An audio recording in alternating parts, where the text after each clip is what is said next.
tip of the spear in Indian Air Force's arsenal. तेजस्वी आभा के साथ दाहिने तरफ से आते हुए रफाल फाइटर जेट। राजाम हायवेवर राफेल आणि सुखोई उतरलेला आहे। पंतप्रधान नरेंद्र मोदी हे याच विमानातून तिथे उतरलेले आहेत। चीनच्या सीमेजवळ भारताची ही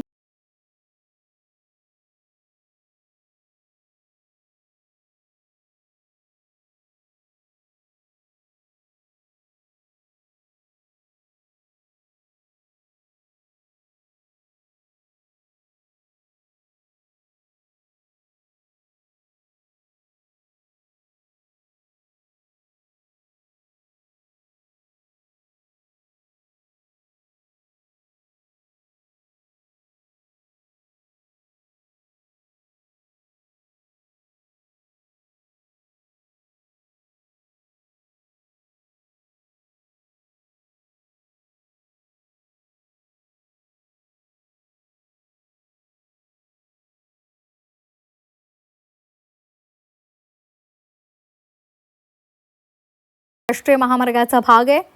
युद्धजन्य परिस्थितीमध्ये जर हवाई तळाचं नुकसान झालं किंवा नैसर्गिक आपत्तीच्या वेळी हवाई दलाच्या विमानांना तातडीने उतरण्यासाठी हा महामार्ग तयार करण्यात आलेला आहे, जो अत्यंत महत्त्वाचा आहे असं तिथल्या अधिकाऱ्यांनी सांगितलेलं आहे। पंतप्रधान नरेंद्र मोदी यांच्या हस्ते आज याचं उद्घाटन होतंय।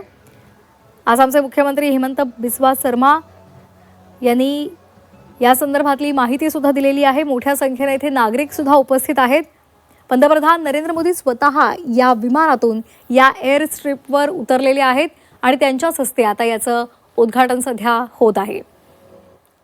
यावेळी आता ऐतिहासिक असा हा क्षण आहे आणि एअर शो सुद्धा आयोजित करण्यात आलेला आहे आणि हा एअर शो पाहण्यासाठी मोठ्या संख्येने इथे नागरिकांनी सुद्धा गर्दी केली आहे।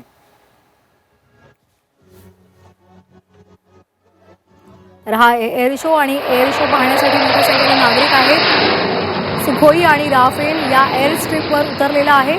अतिशय महत्त्वाचा आणि ऐतिहासिक असा हा क्षण आहे।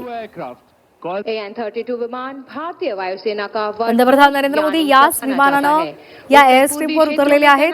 भारतीय हवाई दलाची सुमारे 16 विमानं यामध्ये सहभागी झालेली आहेत। यामध्ये राफेल, सुखोई यासारखी अत्याधुनिक लढाऊ विमानं आहेत। C-17 ग्लोब मास्टर आणि C-130 जे सुपर हर्क्युलिस ही अवजड मालवाहू विमानं सुद्धा या महामार्गावर लँडिंग आणि टेक ऑफ करत आहेत। तर सध्या आपण हा एअर शो पाहतोय। AN-32 विमान भारतीय वायुसेना का वर्कहॉर्स यानी सबसे जाना जाता है। उत्तर पूर्वी क्षेत्रों में तैनात